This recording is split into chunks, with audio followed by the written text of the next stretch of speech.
Hey guys, welcome to another video here on the page. Trauma, real name is Kevin for all my friends that know me. This is my second video doing something different this time. I'm trying to get some views, I'm trying to get some followers, and I'm just taking a big change here. I got a lot of information. I'm a big information buff. I like to share it with a lot of people, and I know there's a lot of you guys out there that are into movies, games, and comics. So I appreciate you guys hearing me out. So. Alright, so this video alone, we're talking about Avengers Infinity War. Yes, #1 movie. Excellent movie. I'm sporting the shirt right here. You got Thanos in the center. He's got the gauntlet. He's got all the gems. Got all the heroes surrounding right here. You got the Black Order up on the top corners. Yeah, this shirt's kick-ass. This is basically actually it's covering one of the comics. I believe issue #1 of Infinity Gauntlet.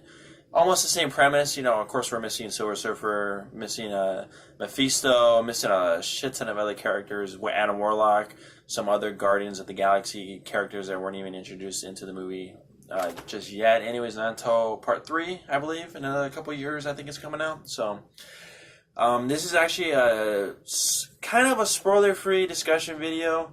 I want to talk about the movie. I saw it opening night, Thursday, 11:30. As soon as I got off work, I drove all the way down, met up with my buddy Nico.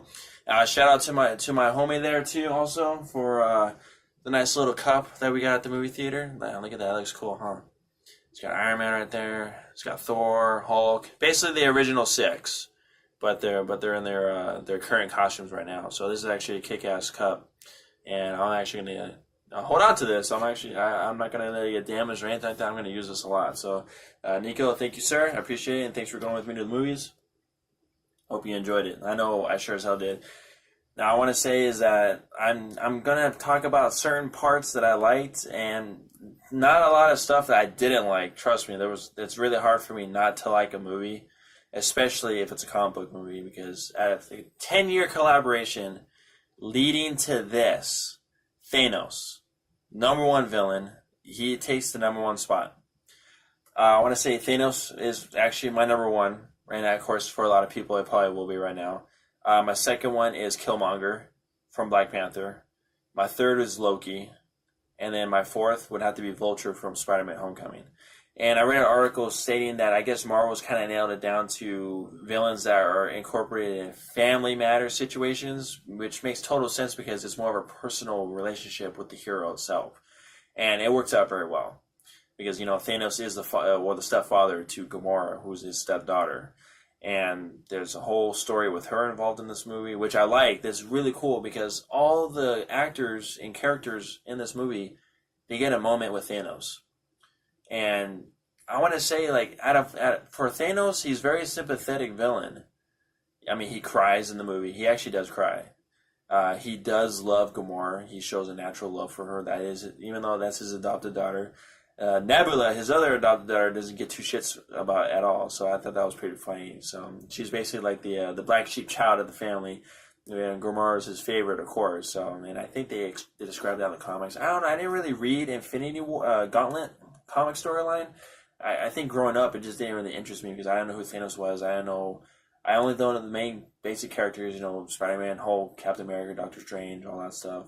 I don't know who Adam Warlock was. I don't know who Fire-Lord was. I don't know who there's a bunch of other characters. Mephisto, I don't know who he was at the time until after reading a couple Ghost Rider comics is when I started to realize who he actually was. So I'm a big collaborator on Marvel, but not every character. I'm still learning. I'm still collecting. I've been collecting since I was 6 years old, so I'm still there up with you guys. So reading up the comics and finding out information. I'm a big information buff on Marvel comics as well. As you can see, I got some posters up on the wall right here too. I got Timefall. I got my Iron Man 3 movie poster right here. I know a lot of people didn't like Iron Man 3, but I thought it was pretty cool for its own standalone movie. So okay, so back to basics. Now every character has their moment to shine in this movie, and that's what I loved about this film. That no character was really wasted. Well, to a point, when you see it, you'll know. I don't want to ruin it for any of you guys. I really want you guys to go in the movie theater and see it fresh. I'll say my favorite parts. I'll try to pull away the details leading to it, explaining the story. But I'll explain more along through the video, so I don't want to sound like a broken record to you guys or anything like that. I really don't want to ruin it for anyone. So, but then again, if I happen to let something go that you end up seeing in the movie, sorry guys, you guys took a chance watching this my clip here, so I'm gonna be detailed but stern as possible. Okay, so I want to say my favorite parts out of the movie were just the interactions with all the heroes when Thor meets the Guardians. I actually, Thor meeting the Guardians was my favorite parts, if anything, because they were the more comedic parts. Tony Stark, Iron Man, meeting up with Doctor Strange and Wong, and Bruce Banner, who's also down there too as well. And it's just the fact that the teams separated, okay, so you see it in the trailers, Iron Man, Star-Lord, all of them, they're in space. They're actually on Thanos' planet Titan. So that's where the battle is. My theory when I first saw the trailers was I thought it was going to be Nova 6, the planet from Guardians of the Galaxy, the first one, because that's where the power gem is actually stored. But clearly that's not that planet. I figured that he invaded that planet, got the power gem, and used it to destroy the planet or its inhabitants. But no, that's not the case. So I'll tell you that right now. That whole sequence when it's Spider-Man and Iron Man and all of them on a planet that looks all weird looking and there's a lot of debris flying around, that's Thanos' home planet. So, yeah, there you go on that part. Of course, Thor goes on his little journey with some of the Guardians. They tend to separate. And then, of course, you got Captain America. You got Steve Rogers, or technically Nomad, in the new film. They don't call him Nomad. They just call him Cap, so they still call him Captain.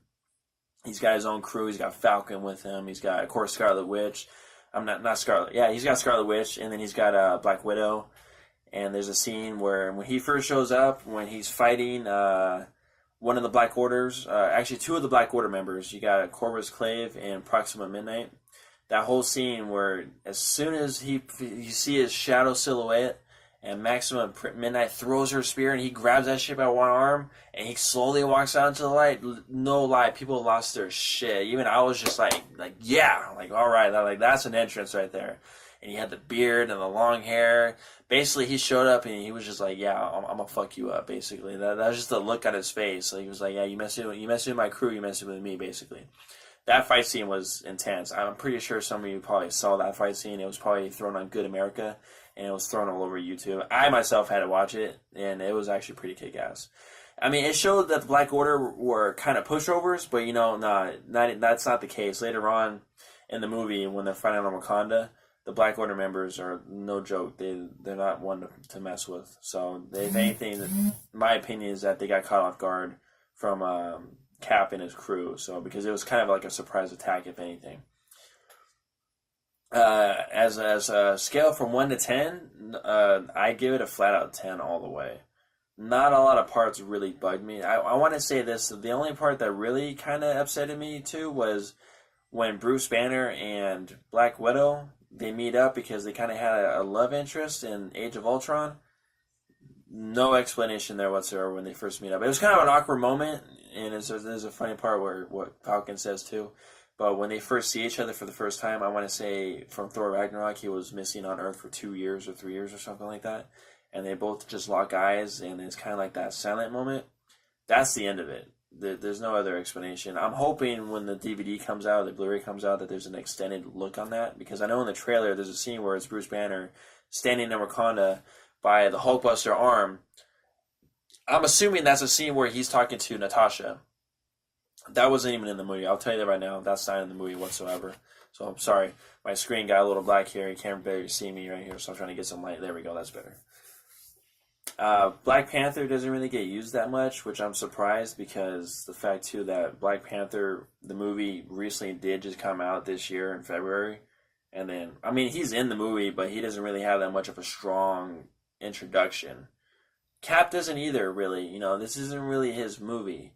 Normally, Captain America is front and center in a lot of the films, but it makes sense. This isn't really his film. He's a fish out of water in this scenario. I mean, they fought aliens before in Avengers, but he hasn't even met Thanos, which won't even be until near close to the end of the movie. A lot of the characters won't even see Thanos until the end of the movie. The only main people that do are Thor, the Guardians, Spider-Man, Iron Man, and Doctor Strange. Those are actually the main key factors. Now, as far as the Black Order goes, I never even knew who the Black Order was. Apparently, they're Thanos' children or adopted children, either of the two, because they're all different species that they look like. You got Proxima Midnight. She's basically a female gladiator type woman who has a spear that I guess it magnetically attracts to her, or she has maybe some kind of control over it or something. And then you got Corvus Clay, who looks basically like a dark elf. He looks like something out of Lord of the Rings, but he looks bitchin'. And from what I read up, his power is that he has a spear that can break through anything, and you'll see that put to use in the movie. You got Ebony Maw, who actually, out of all the four, Ebony Maw was my favorite. Like, he's because he looks like this weird, he looks like a normal alien that would come to Earth and, like, abduct people, like the way his face looks and everything. And he's just so, like, intelligent and intellectual. He's actually the one person that talks for Obsidian Cole, who's basically the Hulk version, or the evil Hulk version for that movie. So it's just another hulking character. He has, like, a giant hammer, who also turns into a claw with a chain, and he does some cool shit with that. And apparently he has, like, a blade that comes out of his hand, too. He's pretty cool. He actually puts up a good fight.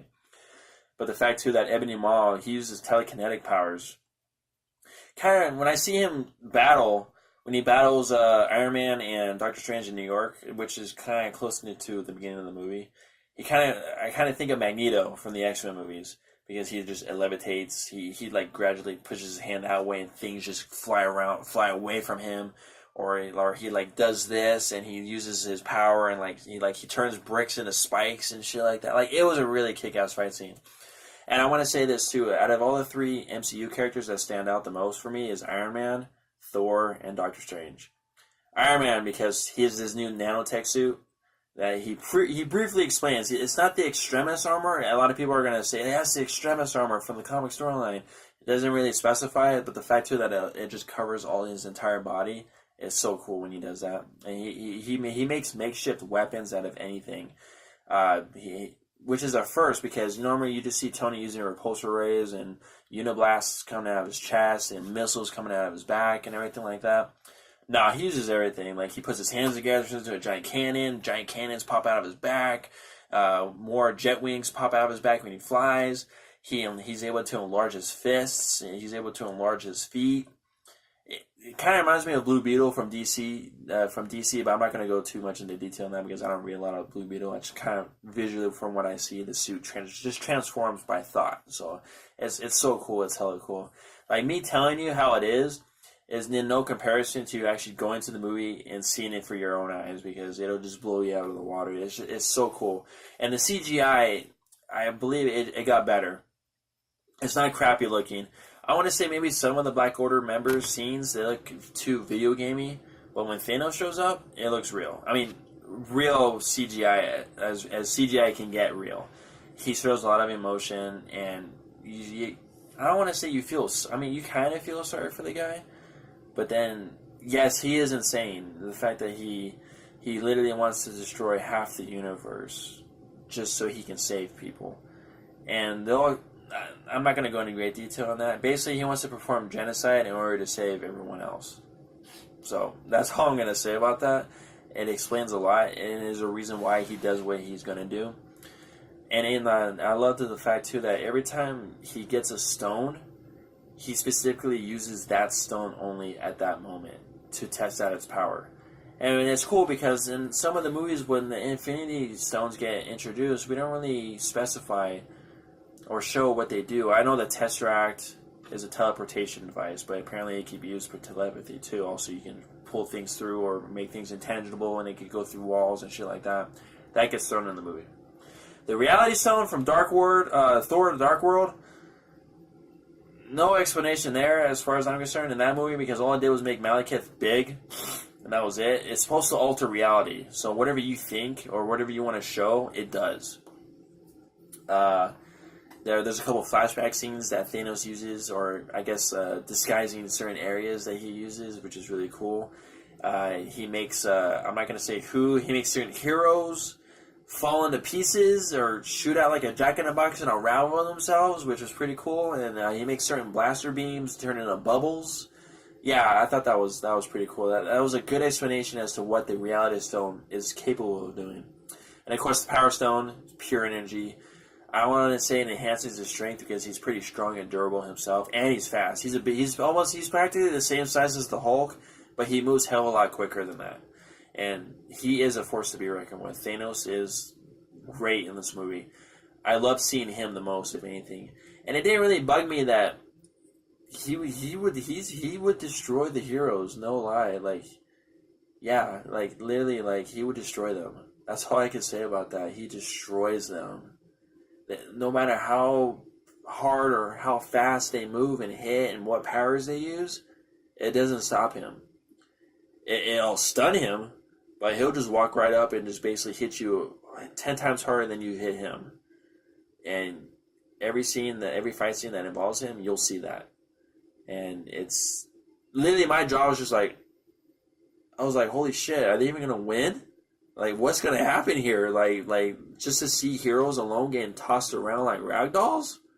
It was insane. It was crazy. No one expected that. No one expected that for this film, because we're so used to seeing the heroes win. I'm not saying they lose or that they win. You know, it's kind of a mix at the end, where at one point you're like, oh my god, like they might actually do it, and then something happens. Which, of course, Avengers 4 is part 2 of this film. I'm not going to say who dies. I'm not going to say that. I will say a lot of heroes die. Actually, not just heroes, a lot of people. A lot of people die. So, and you'll see as to how that happens. So, yeah, this movie's amazing. The Russo brothers did an excellent job.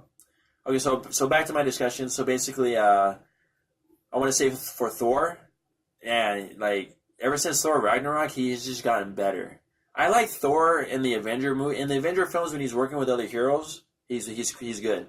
His standalone movies, not so much. The first one I like. Second one, I just watched it just because, you know, I got to keep up on everything. It wasn't one of my favorites, but you know, I love it for what it is. I mean, we do get Thor, we do get Captain America, we do get an Iron Man movie. I know a lot of people out there don't like certain MCU films. Excuse me. But since I'm a big fan, I'll watch every single one of them throughout. And I'll have my favorite parts in a lot of those movies. But the fact, too, is that Thor, like, comes back strong in this movie. Strong. And there's a scene where he shows up to, like, literally save the day. I applauded. I actually got up and I applauded. And I was happy to see Thor show up and actually save a lot of people at this one specific moment.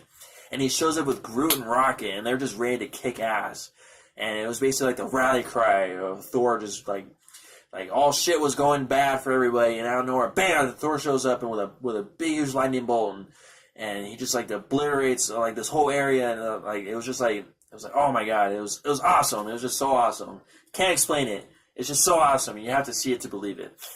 And the fact too is that I like that Doctor Strange was actually used more for his powers, his abilities.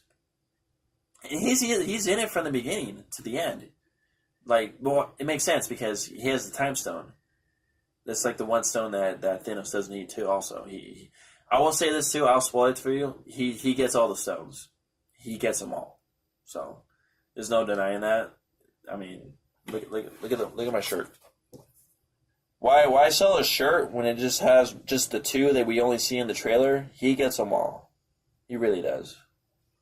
So you can let your mind wander there, and you can think about exactly how it happens, or why it happens, or how he even gets it, for that matter too. So it's those scenes are very pivotal.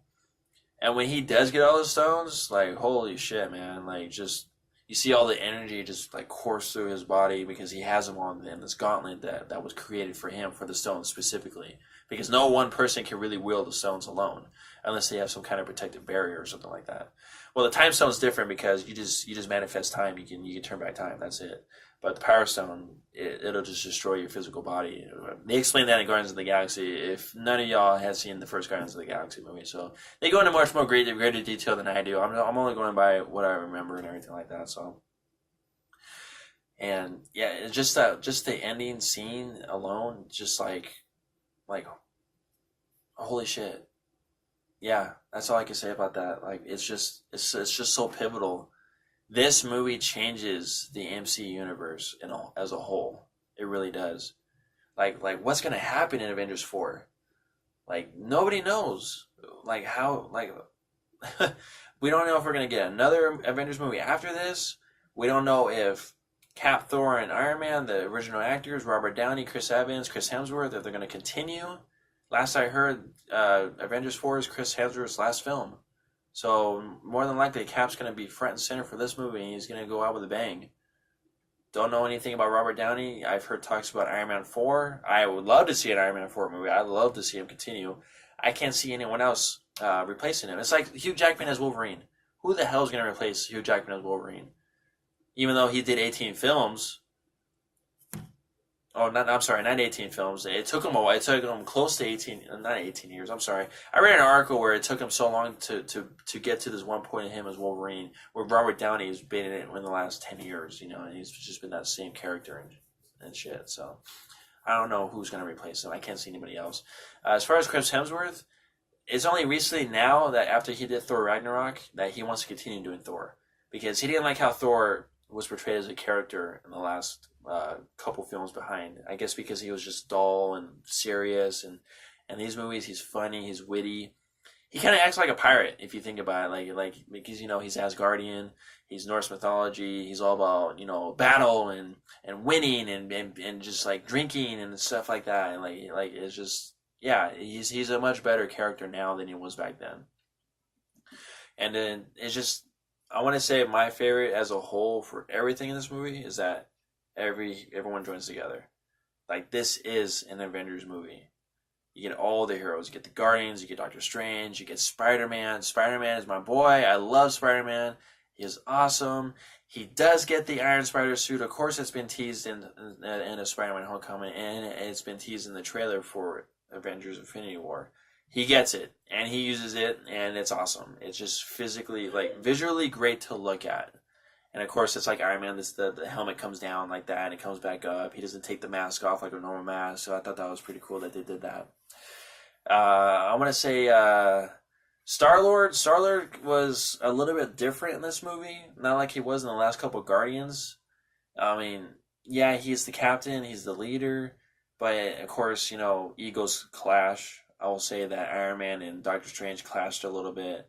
When Star-Lord gets thrown in the mix, he kind of clashes a little bit with everybody. He doesn't know who the Avengers are. He doesn't know what's going on.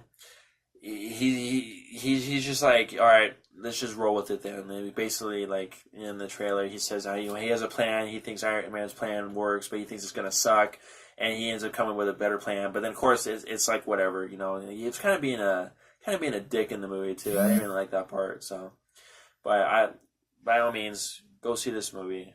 It's amazing. Visually, it's amazing.